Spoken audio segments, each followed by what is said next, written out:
Is Off the Edge on Tide 100.9. Focus on what you want to do, what you want to accomplish.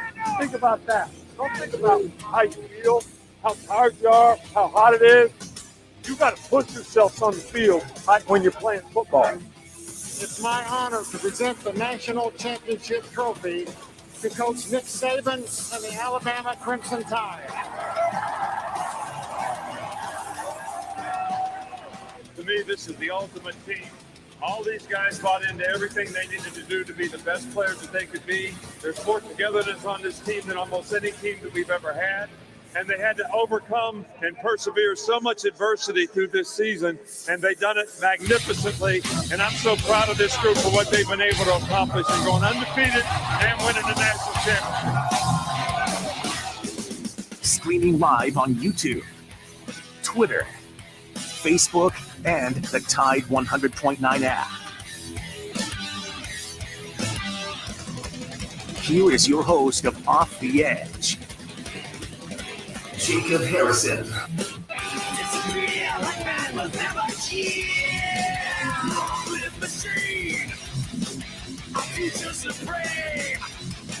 Your man overthrown. Spit out the ball.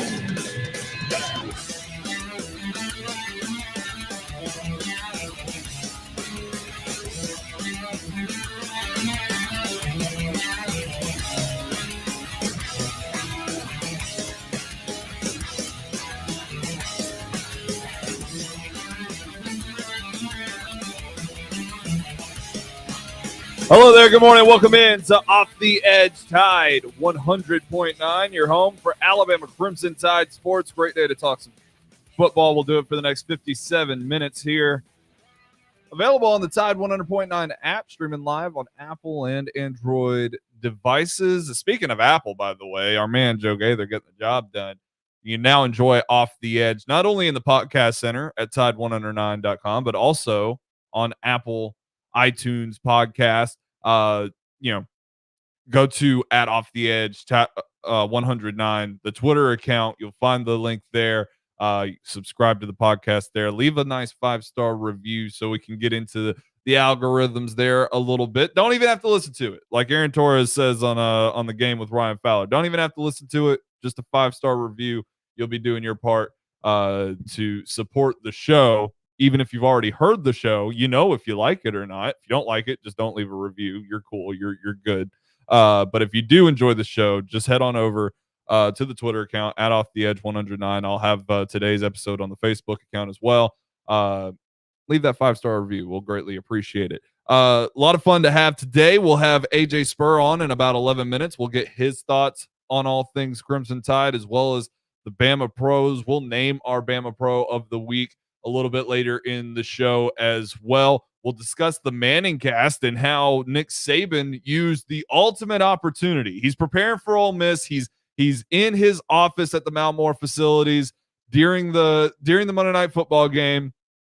And of course, he gets on and Jalen Hurts immediately leads his team down to score. But right before Saban joined the show, Jalen Hurts tried to throw the ball to Devontae Smith, and Trayvon Diggs picked it off and took it to the house. Alabama on Alabama crime as Devontae Smith fell down. Trayvon Diggs took that thing to the house. What a play. And man, Peyton Manning said it best. Nick Saban's coached the entire NFL, and you'll love to see it. You'll love to hear it. We'll continue to enjoy what the Bama Pros are giving us. Again, AJ Spurr in 10 minutes. But let's go out and let's hear what Nick Saban had to say yesterday during his press conference, talking about Ole Miss, preparing for the Rebels as they come into Bryant-Denny Stadium this Saturday. Huge matchup.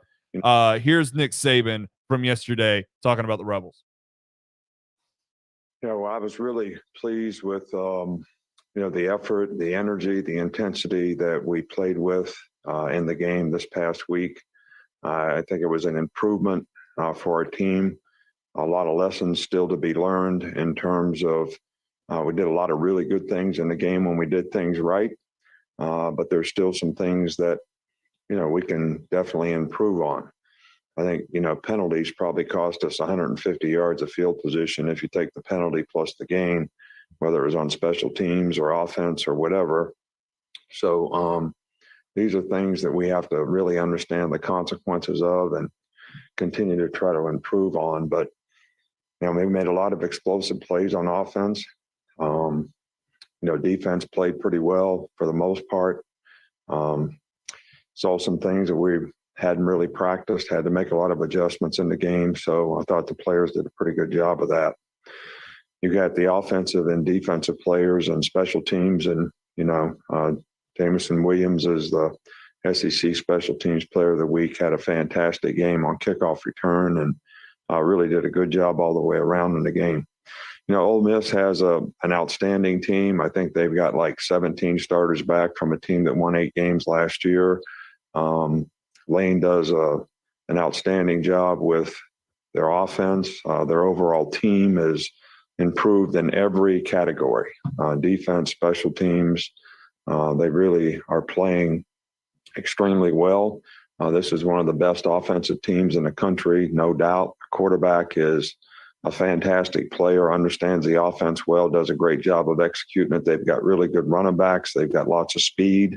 They've got good receivers. The offensive line is returning intact. So a lot of really good players that are really well coached, and their whole fastball system is something that's always a challenge for the defense to, get lined up and play with great poise and be able to focus on, doing your job.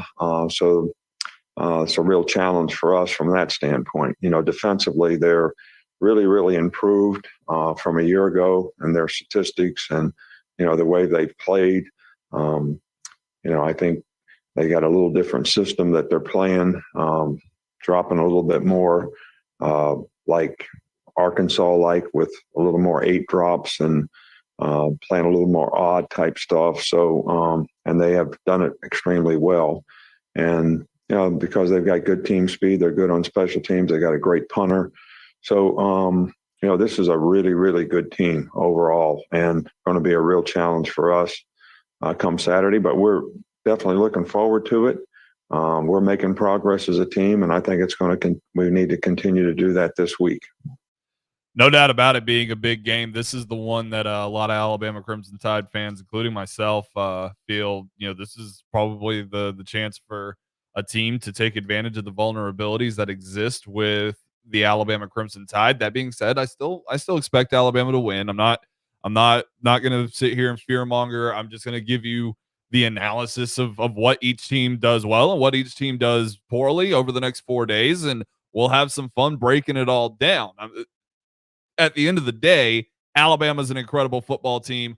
Ole Miss has shown that they have what it takes to be an incredible football team. That's why they're still an underdog. It's why the line opened up at like 15.5. Now, that being said, I wouldn't bet the spread on this game at all. But if the over and under, what was the over under? Like 73 or something like that? Hammer that. Hammer that. Both these teams are going to score, and they're going to score in bunches. Take the over, man. It's going to be a shootout. My neck is going to get a real workout looking up and down the field throughout this football game. It's going to be a lot of fun. Listen, don't take it so seriously that the defense is going to give up points. It's just the nature of things, and all things being equal, Alabama's got the offense to do it themselves, especially with Ole Miss. Even if their defense has improved, even a percentage of how drastically Nick Saban makes it sound to be, Alabama's going to be able to move the ball too. So it's going to be a good game. It's going to be a close game. It's going to be a fight. And if I'm wrong, then hopefully in the manner that I'm wrong, it's because Alabama wiped floor with them because of the adversity that they have had to go throughout the season. Whereas Ole Miss has had kind of an easy ride outside of having to play Louisville without Lane Kiffin on the sidelines, which they got the job done in that game regardless. But so too, do consider Ole Miss is on a bye week. And something that Nick Saban has said every single week after each and every football game is they did a lot of things offensively that we did not see on film, that we did not practice for. If you think Lane Kiffin is coming with a bare bones playbook, or doing anything that he's shown in the first few weeks of the season, you're dead wrong. You're dead wrong. Ole Miss is going to break out a lot of things that they haven't even hinted at in this football game, and they're going to attack the middle of the field because that's the biggest weakness on Alabama's defense. It shouldn't be. It absolutely should not be. Jordan Battle and Henry To'o and Christian Harris should all be manning the middle of the field with relative ease. I mean, they're the best at their positions, or at least top 4 or 5 at their positions. They should be doing wonderful things in the passing game there, but they're not. And Southern Miss kind of showed that a little bit too, right? But that also means that Nick Saban and company, the Alabama Crimson Tide, should do the same. And that's why yesterday I asked Bryce Young about how he feels about his tight ends and playing with both guys. Now, obviously, you can't ask about scheme, and nor would I want to put into the universe the idea of, Bryce Young or Nick Saban, relinquishing the fact that they could possibly have more 2 tight end sets this week, 12 personnel, as it's commonly referred to as, in the passing game. Allow Latu and Billingsley to do their work, take advantage of the middle of the field, do something absolutely incredible. It's Tuesday, so Michael Bronner is manning the board, and the big Patriots fan that you are, I'm sure you remember 2011, Michael, when Bill O'Brien was the offensive coordinator of the New England Patriots, and in that season, Rob Gronkowski had a career year. He's never posted better stats than he did that year. 90 receptions, 1,300 yards, the tight end record for touchdown receptions in a single season, 17. A Hall of Fame career, the Hall of Fame career that he has had since, because that was only his second year in the league, he's never surpassed any of those numbers. Aaron Hernandez, he only played 3 years in the league because we all know why. He had 70-some-odd receptions, 800 yards, and 7 scores. No tight end duo has ever replicated that. Bill O'Brien, Bill Belichick, that Patriots offense wrote the playbook on how to have success with 2 tight ends, and nobody's ever been able to replicate it. And that's usually because if you think there's a shortage at quarterback in the NFL, if you think there's a shortage of quarterback in college, look at the tight end position. Only athletic freaks succeed there, and most of the freaks that have that type of build usually end up playing pass rusher, whether that's outside linebacker, the edge defender, the defensive end, whatever. The guy that gets after the quarterback, usually he has the same build as a tight end, but he plays that position. Alabama is in a spot, though, right now. And Ole Miss is the kind of team where if you've got to expose something earlier in the season than maybe you would hope to, then you got a shot. I want to see 12 personnel. I want to see these tight ends get the job done in this game. It's not that I've lost faith in these wide receivers, but Jamison Williams is very much a boom bust kind of guy, right? He's a big time playmaker, but he's got to get down the field for it to work, right? And this offensive line hasn't always presented the opportunities to be able to get those kinds of things done. John Mechie, he's a volume reception, possession type guy. And he hasn't played bad by any stretch of the means, but has he been a dominant number 1 like we're accustomed to seeing in Alabama? Absolutely not. JoJo Earl, Slade Bolden continue to fight over the slot position. Slade Bolden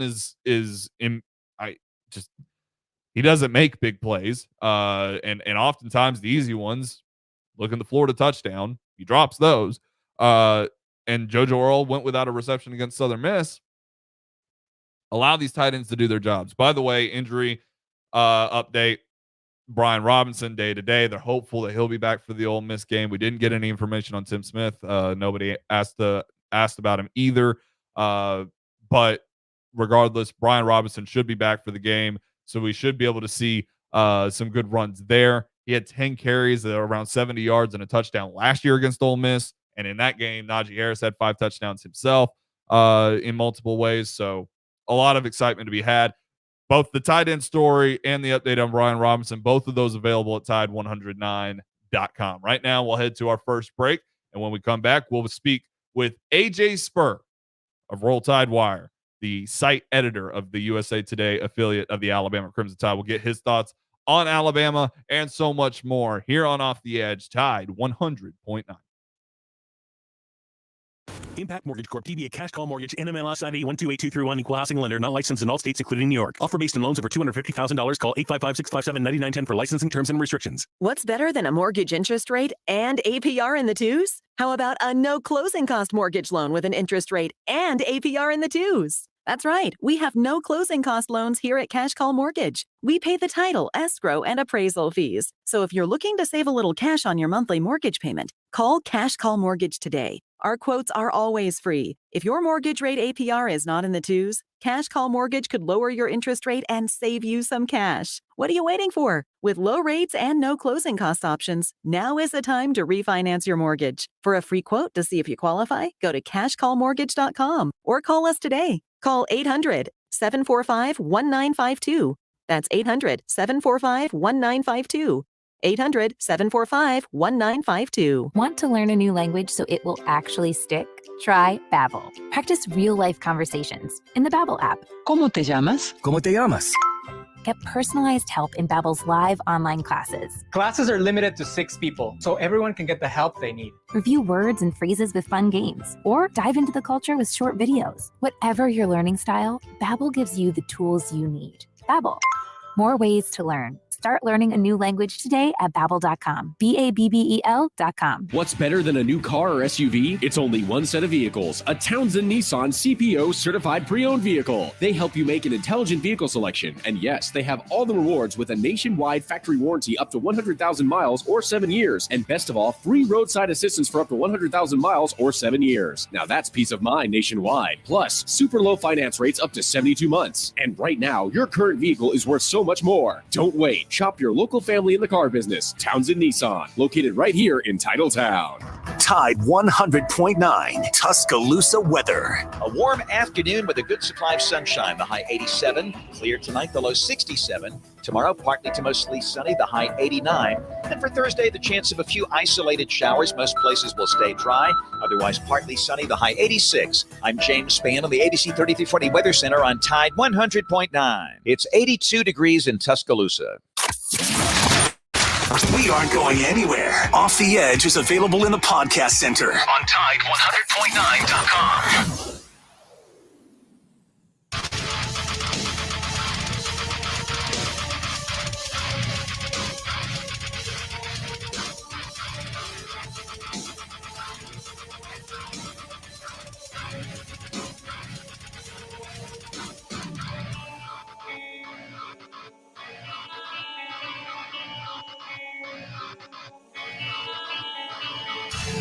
We're back here on Off the Edge, Tide 100.9, your home for Alabama Crimson Tide Sports. Check out the live streams at Off the Edge 109, Facebook, YouTube, Twitter.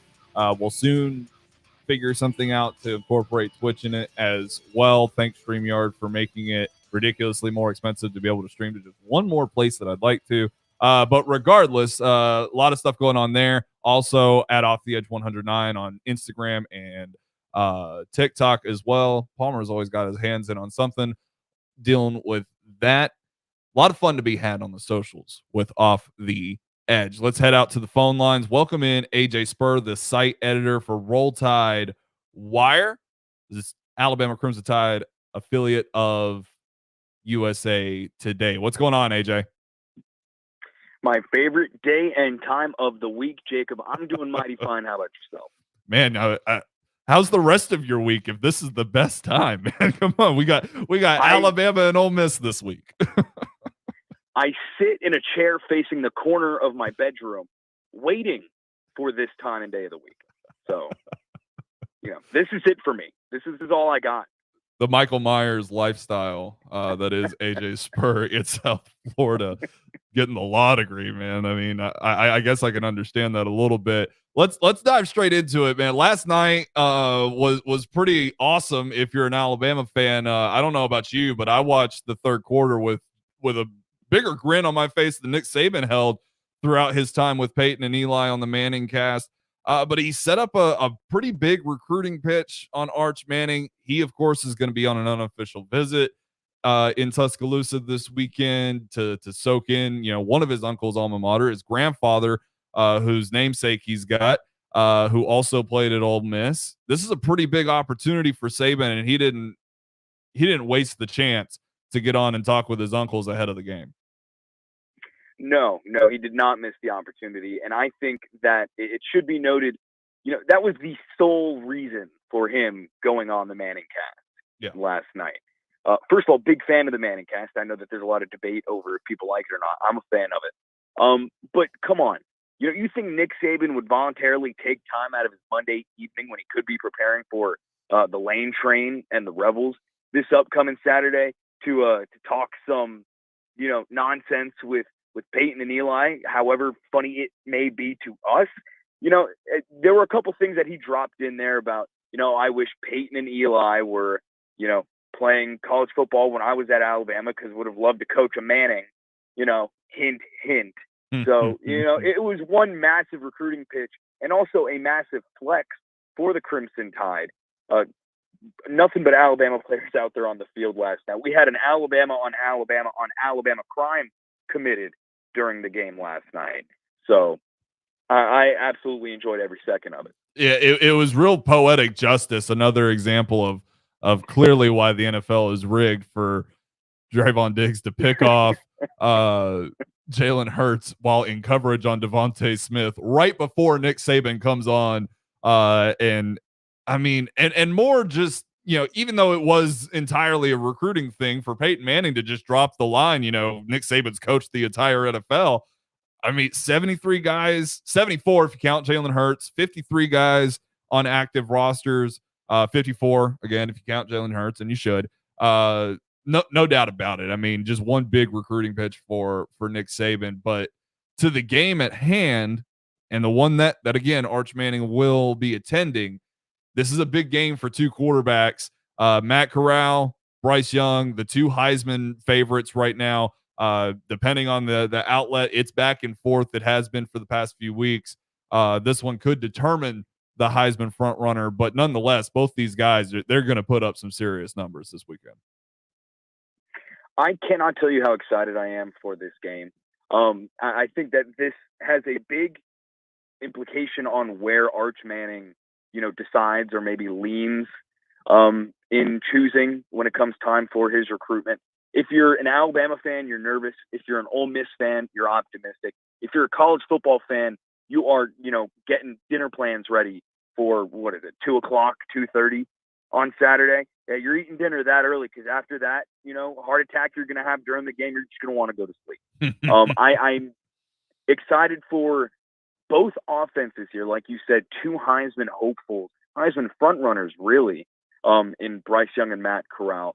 We see an Alabama defense that still has something left to prove. We have an Ole Miss defense who comes back after a 2020 season that was nothing but disappointment for them on the defensive side of the ball, really bringing back most of their contributors and playing at a higher level this season. Quentin Bevins up front, really, really strong. We look at Lakia Henry at linebacker, monster, had a great game against Tulane. I think Alabama's going to have to do something different in this game than they've had to do in games prior where they were able to, walk away with a win because they were Alabama or squeak one by like they did in Gainesville against Florida.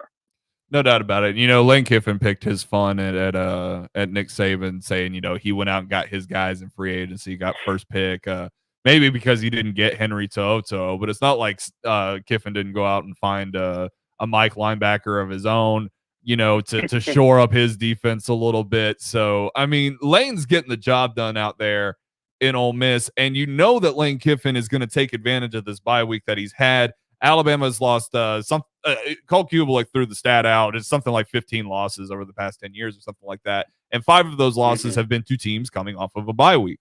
So we always talk about Lane's the one guy who's got that underlying passion. He won't say it out loud, but the underlying passion to be the guy, to finally be a former assistant to beat Nick Saban. So he's going to throw things out that are brand new that the Rebels haven't shown all season. I contend that I would like to see Nick Saban do the same. We've heard him after every game say they did something we didn't see on film that we didn't practice for. For this offense this week to do the same thing, incorporate 12 personnel in the passing game, have these tight ends take over the middle of the field, and give Bryce Young those best friends to score touchdowns for him and to make big plays like we saw in 2011 with the New England Patriots. Would you like to see that, or is there some other new kind of wrinkle that you would like to see Nick Saban and Bill O'Brien come up with to take on the Rebels to counteract the fact they're coming off a bye week? I don't know if I can come up with anything specific, but when we're talking about Lane Kiffin, it just has to be unexpected. And it's hard to trick or surprise someone who himself is loaded with surprises and unanticipated things that are just being thrown out there on the field come game day. So I think Saban coming into this knows, this is an opponent that knows not only the kind of football Alabama plays, because mind you, Lane Kiffin is a big reason as to why the Alabama offense here in 2021 is as strong as it is and has been in recent years. Lane Kiffin knows what to expect from Nick Saban and the coaching staff. He knows what kind of product is going to be put out onto the field from the Crimson Tide, and he knows how to react to that. Now it's up to Saban and the coaching staff to do their part and do something that maybe Kiffin can't even anticipate or think of ahead of time. Because when it comes to this game, and we saw it last year, Jacob, last year I lost it. You can talk about having a heart attack going to bed right after the game. I went to bed during the game. I couldn't even take it anymore. So I think it comes down to that. And you mentioned that Cole Kublik stat. Was it 15 losses, 5 of which came from opponents who were coming off of a bye week? Well, you must assume those 5 teams practiced during their bye week. Lane Kiffin has spent some time over in Southern California, maybe or maybe not, with the university over there, maybe answering a few questions or whatnot. I don't know. You don't know. We're not going to speculate here. I'm just throwing that out there. But, when it comes to Lane Kiffin, it's a situation where you have to expect the unexpected and then bring forth your own unexpected performance. You talked about last year, and last year doesn't, Nick Saban will tell you, the players will tell you, it doesn't have anything to do with this game. But last year, Ole Miss, they made what ended up being one of the best defenses in college football look very, very bad. And this year, Alabama, to my opinion, they're still the best defense in college football. They've just got some weaknesses. Every defense is going to have weaknesses. That being said, what are the things that this defense has to change, especially in this game, to kind of correct itself, and not only that, but for this game to ensure there's not a repeat of last year's performance where this defense just flat out could not tackle, could not cover, was not prepared for the things that Lane Kiffin threw at him? Well, let me just start off by saying one thing I don't think Alabama does need to be worried about, or Alabama fans need to worry about, and that's the secondary. Okay, in last week's game against Tulane, Matt Corral obviously had himself a ball game, and we'll talk about that in a second. But Ole Miss only had a handful of receivers, 2 or 3, that were primarily targeted.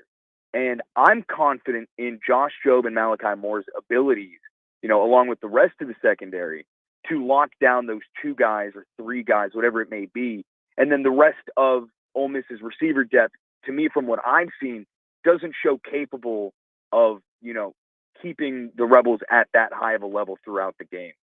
Now, when it comes time to what the Crimson Tide defense needs to do, to put it simply, Jacob, it's they need to corral Matt Corral. The Alabama defensive front needs to keep him behind the line of scrimmage. We saw this a little bit with De'Aaron King. Emory Jones, big time ran all over Alabama's defense. And it's not just QB runs, it's also running backs. Jerrion Ely is a great running back. So when you have the threat of either Matt Corral taking off, who ran for 4 touchdowns, mind you, 13 carries, 68 yards, or you have Jerrion Ely, who got over 100 yards on just 15 carries against Tulane 2 weeks ago, rather. This defense needs to be focused on one thing and one thing only. Because in my opinion, the air game that Ole Miss is going to bring forward, I don't think Alabama should be all too worried about.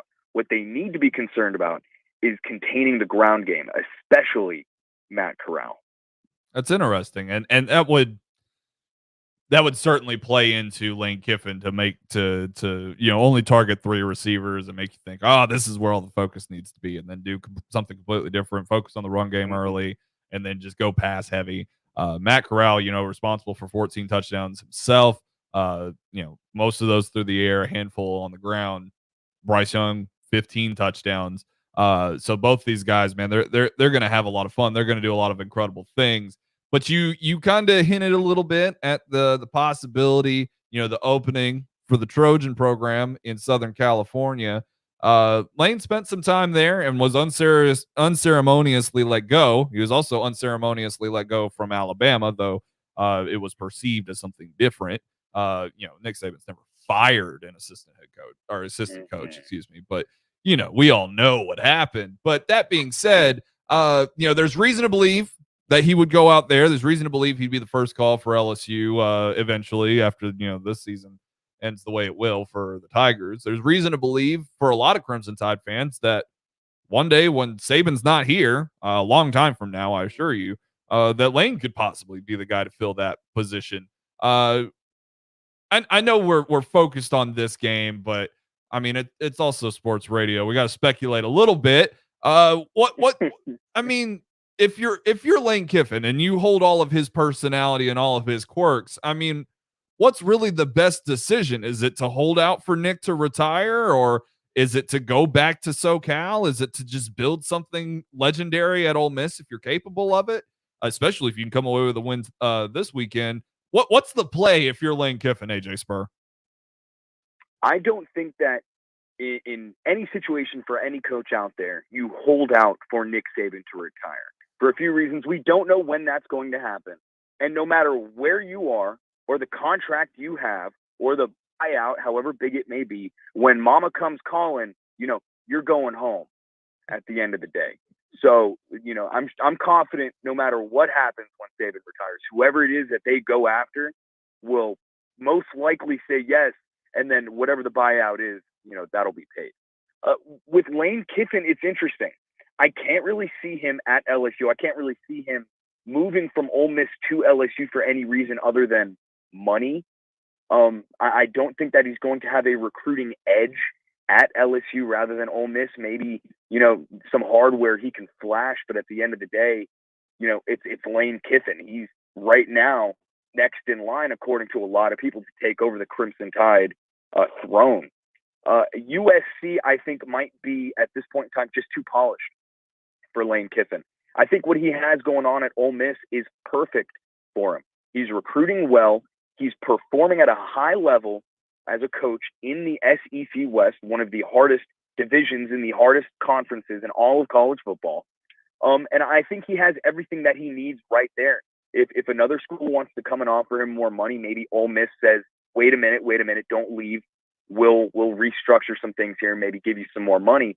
I think it's in Lane Kiffin's best interest to, stay where he's at. If it ain't broke, don't fix it. And I really, really do think the future's bright with Lane Kiffin and Ole Miss, especially if he can convince Arch Manning to get on over there. Because once Matt Corral's out, who's Lane Kiffin going to have over there? And I've just been shocked with what he's been able to do in such a short amount of time. I can't see him throwing that all away for a bigger name or a more recent winner of a program, if that makes sense. No, I agree with that wholeheartedly. If you've already begun to build something, why abandon that for something, that you have to rebuild yet again? I know that was something Nick Saban did a lot in his early career, but once he landed at Alabama, he built something. I mean, you just kind of continue to roll with it and enjoy the process. I'm sure that's something Lane Kiffin has learned from Saban based off of the way that his career started, where he bounced around a lot, but it wasn't necessarily because of success. It was because of a lack of success. It's actually been 14 years to the day, which is pretty ironic, considering this past weekend, Justin Tucker eclipsed the NFL record for longest field goal with the 66-yarder to beat the Detroit Lions. 14 years ago today is when Lane Kiffin trotted Seabass, Sebastian Janikowski, the only first-round kicker in NFL history, out for a 76-yarder, and he wasn't even kind of close, and Lane Kiffin was fired 2 days later. And that just speaks to the longevity of Lane Kiffin's career, but also kind of how awry it's been. So I agree, man. Just build something legendary where you're at. Make them build statues where you're at, and let the rest work out for itself. And real quick, just to build on top of what you said, all the failure that he's experienced in the past, now that he's gotten, quite a taste of success, however mild it may be in comparison to the programs around you, why would you leave that? Like you mentioned, just keep building, keep growing on what you have. If it's not broke, don't fix it, Absolutely. At Spur FM on the Twitter account, AJ Spurr, the site editor of Roll Tide Wire, the USA Today affiliate of the Alabama Crimson Tide. AJ, let's look around the nation in college football. A lot of SEC today as well because of all the big name matchups, but Clemson falls all the way to number 25 in the AP poll. Man, they just do you blame it on DJ Uiagalelei? Do you blame it on the offensive line? Do you blame it on Dabo for not reloading this offense, even though he's had such incredible recruiting classes? I mean, they like to ask every time Alabama loses, is the dynasty dead? But Alabama ain't lost 2 games in the first 3 weeks of the season. It's hard to point fingers specifically, especially when all we see is what's going on the field. We don't know what's being said on the sidelines. We don't know what's going on during practice. But if I had to, point blame to somebody, it's got to be Dabo. In recent years, especially in the years following Dabo's multi Crimson Tide takedowns in the college football playoff, more specifically the national championship game, people were questioning, is Dabo the next Nick Saban? Is Dabo, the next GOAT of college football coaching? And I think we have our answer now. As simple as it may sound, 2 losses in 1 season, Alabama had that back in 2019 and people were losing their minds. But Alabama never dropped down all the way to 25 and had a loss as bad as they did to NC State. That game should not have gone into overtime. They almost got bailed out numerous times by that kicker at NC State. I think this goes on Dabo's coaching of DJ. I think this goes on to the poor offensive performance from their skill position players. I don't think right now there's anybody on that offense that I can see and say, you know what, this is a legitimate threat to take down some of the top teams in all of college football, like they've been able to do in the past few years. Their defense, clearly not as strong as they have been as early as last season. They lose a couple guys, but like you mentioned, you got to reload. This isn't a rebuilding process. This is college football. Players come in and players leave every single year. I mean, every 4 years, you have basically a fresh set of kids to play out there on that field. So Nick Saban has been able to do it for decades now. Dabo Swinney, does he have the staying power to maintain that level of intensity as an elite college football coach?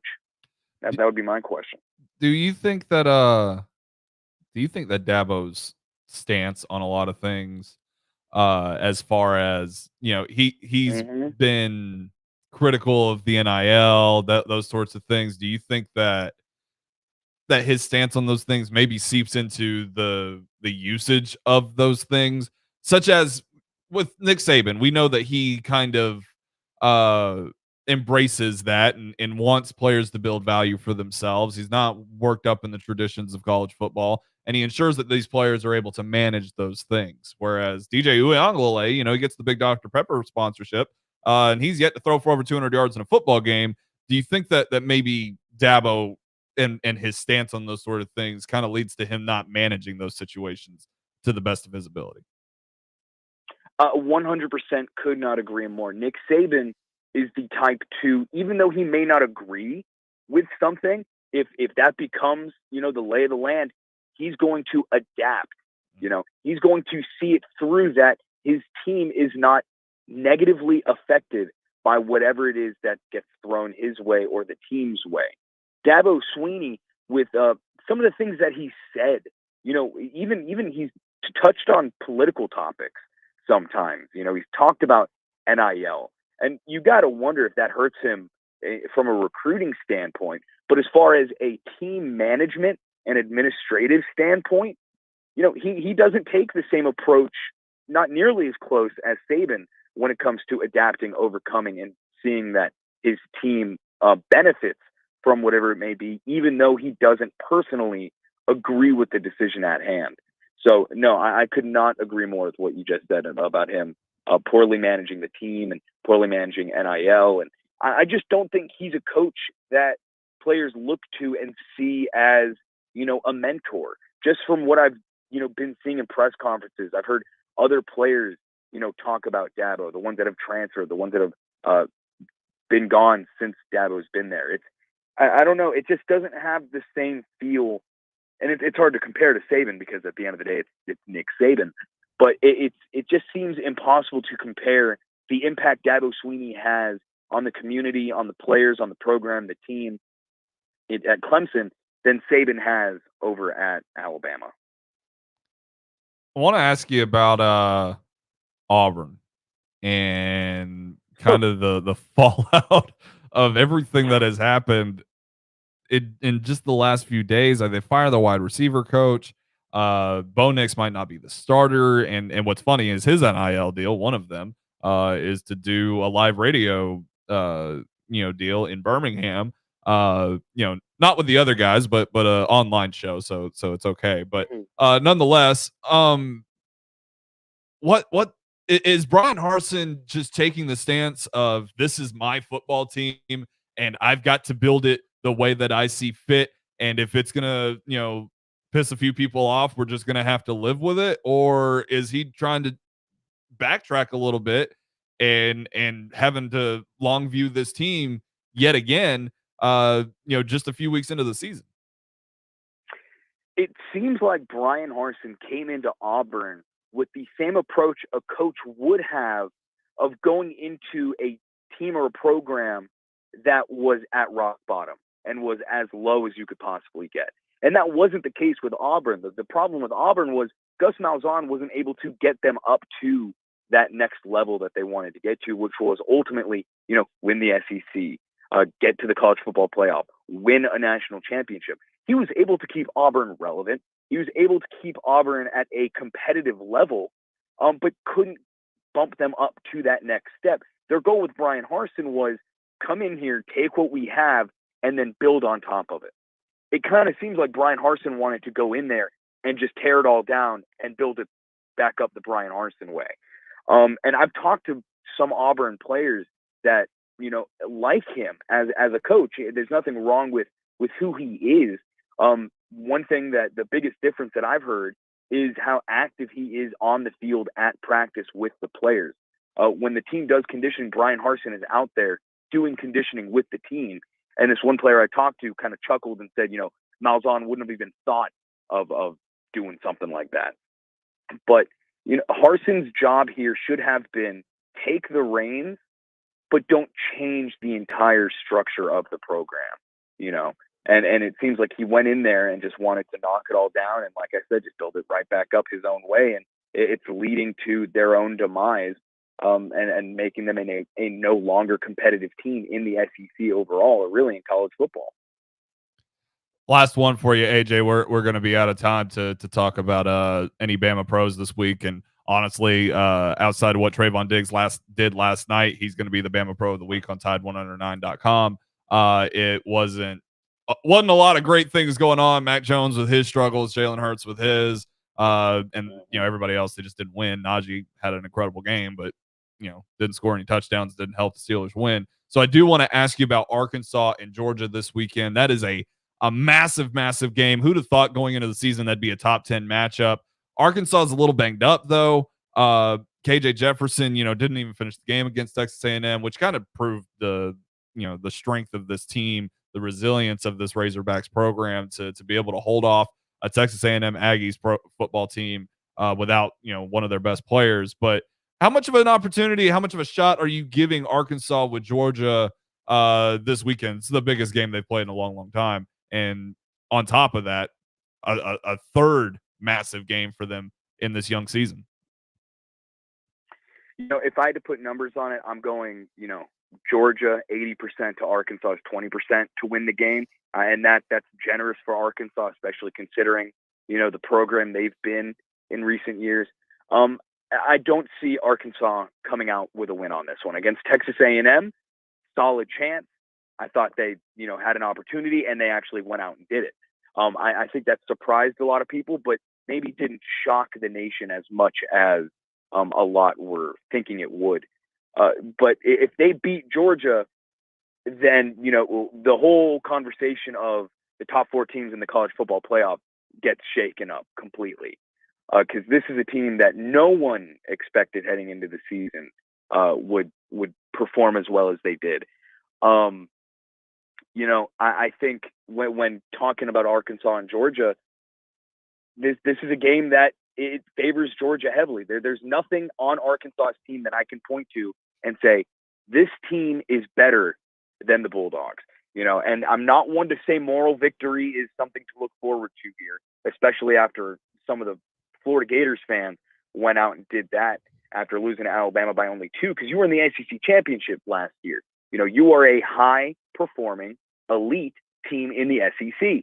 Arkansas, on the other hand, if they keep it within a touchdown and a field goal against Georgia, in my opinion, that's a moral victory for Arkansas, and they can go ahead and ride that into a next season and say, you know what, we're getting better. We're getting a lot better, and we're going to compete for an SEC title within the next few years. At Spurr FM on the Twitter account, the site editor of Roll Tide Wire, the USA Today affiliate of the Alabama Crimson Tide. AJ, man, as always, we appreciate you taking the time to enjoy the best time of your week. Thank you. I'm going to go sit back down in the corner of my bedroom, and I'll wait for the call from Joe next week. All right, man. We appreciate it. Take it easy.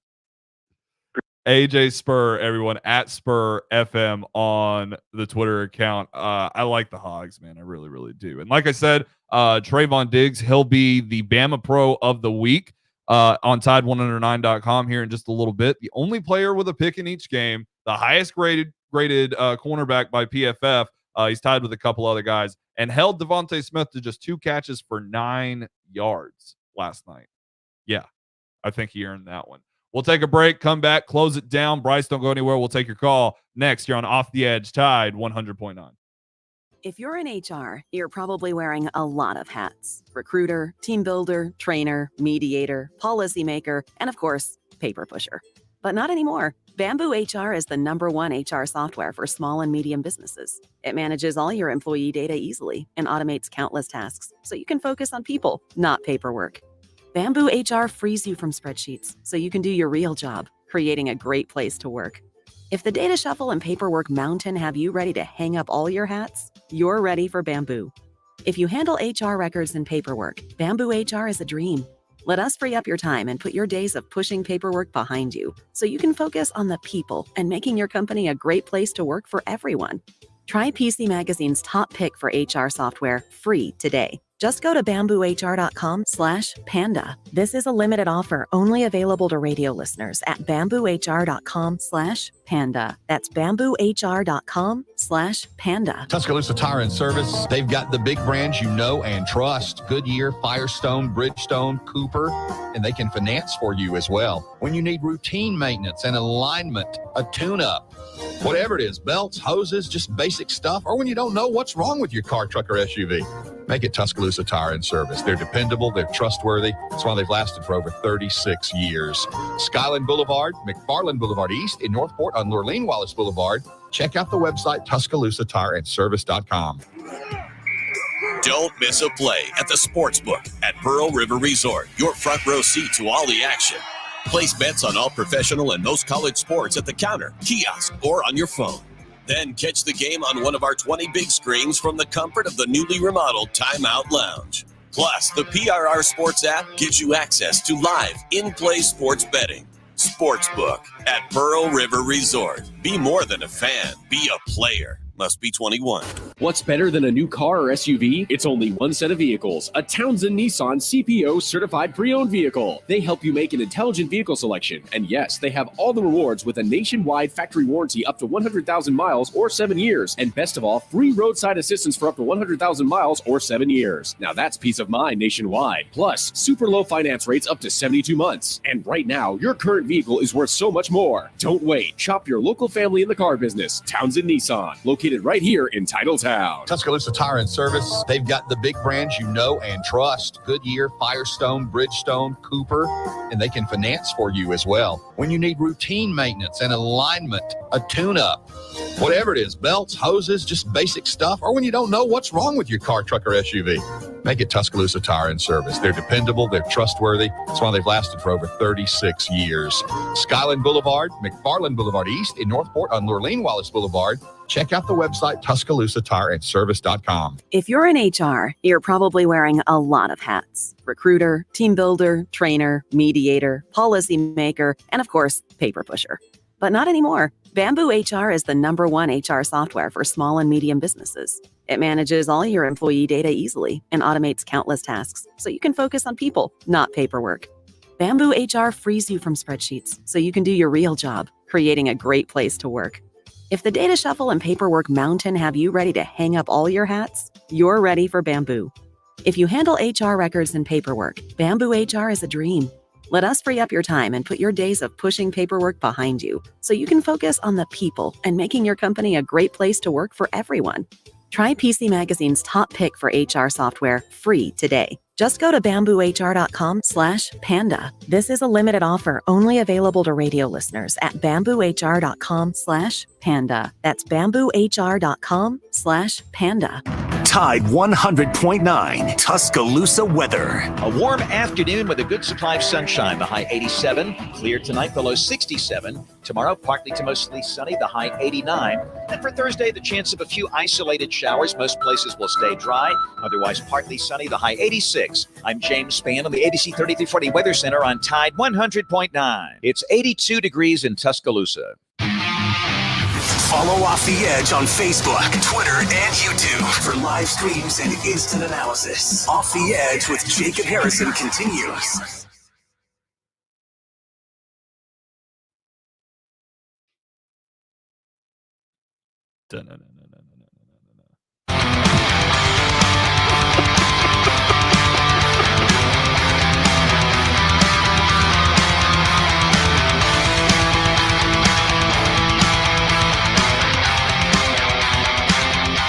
We're back here on Off the Edge, Tide 100.9. We're going to close it down, go out to the phone line, welcome in Bryce. Bryce, I got a handful of minutes, man. It's all yours.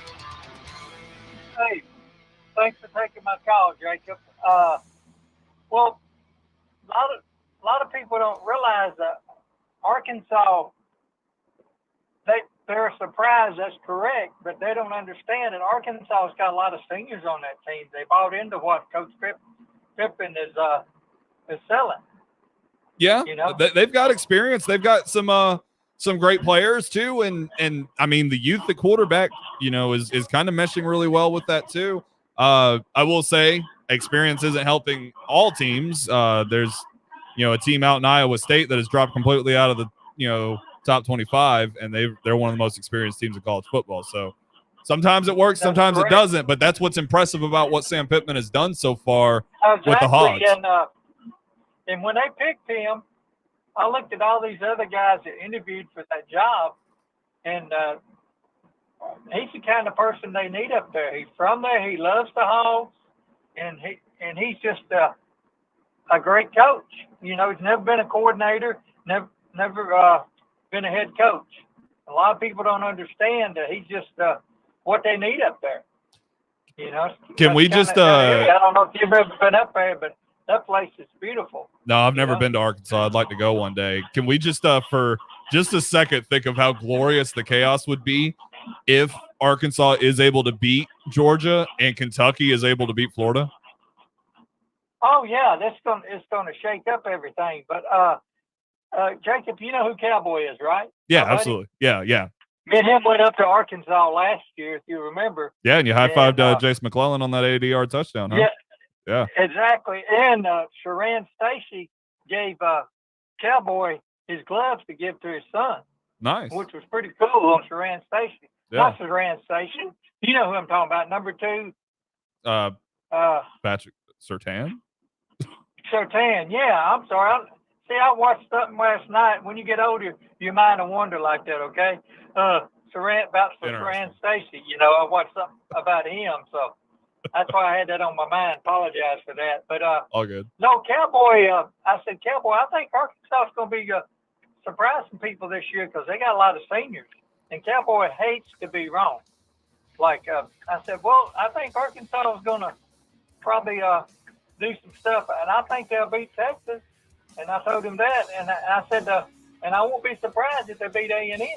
Yeah, no doubt about it. And hey, they've done it. Bryce, I got to run, man. I appreciate it. Hey, I appreciate you letting me talk, man. Absolutely. Bryce helping us out there. We'll close it down. The Jay Barker Show is up next. The game with Ryan Fowler. A lot going on here. Tide 100.9. Keep it locked in. I'm Jacob Harrison for Michael Bronner, Joe Gaither, and the whole crew behind the glass. We'll see you tomorrow here on Tide 100.9.